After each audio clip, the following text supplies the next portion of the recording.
A four-letter word. Psalm 5, verse 5.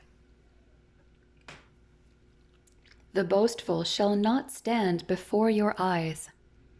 You hate all who do iniquity. Doesn't God hate the sin but love the sinner? God loves the world so much that he gave his Son as a sacrifice for the world's treachery. However, he also hates the person who sins. God provided a way for sinful people to come into his sphere of incomparable love. He desires to love everyone, wanting no one to perish. See Isaiah 48:9, 1 Peter 3:20, and 2 Peter 3:9. Still, rebellious people continue to reject his love, placing them outside of divine love and making them subject to his holiness. When the unrepentant reject Christ's sacrifice for sin, God's hatred for sin has no other place to go but upon them. And yes, in that brief moment when Jesus became sin on humanity's behalf, Galatians 3:13 and 2 Corinthians 5:21, fellowship between the Father and Son was severed as God placed his hatred of sin upon his Son out of love for us. Amazing grace. David's life as a believer was full of challenges, especially from enemies who pursued him and tried to take his life, including King Saul of Israel. Psalm 5 depicts David's weariness of dealing with external threats. He doesn't want these hindrances to interfere with God's divine purpose in his life, and so he prays in verse 8, "Make your way straight before me." These pernicious obstacles have become so heavy on David's mind that he plans to make them the topic of his morning prayers. Psalm 5 verses 1-3, in which he uses a particular divine attribute or character trait, God's uncompromising holiness, to petition and hopefully persuade God to defend or vindicate him in the presence of his enemies. Psalm 5 verse 8. David's description of God's attitude toward the wicked is unmistakable. God disapproves of evil, banishes the arrogant, hates those who behave wickedly, destroys liars, and despises violent and untrustworthy people. Psalm 5 verses 4-6.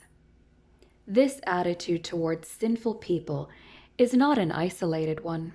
The Lord tests the righteous and the wicked, and the one who loves violence his soul hates. Psalm 11 verse 5. There are 6 things which the Lord hates, yes, 7 which are an abomination to him: haughty eyes, a lying tongue, and hands that shed innocent blood, a heart that devises wicked plans, feet that run rapidly to evil, a false witness who utters lies, and one who spreads strife among brothers. Proverbs 6 verses 16-19. See also Jeremiah 12:8 and Hosea 9:15.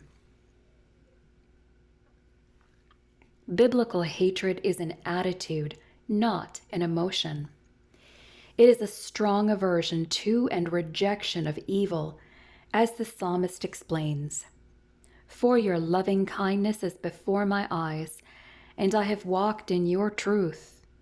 I do not sit with deceitful men, nor will I go with pretenders.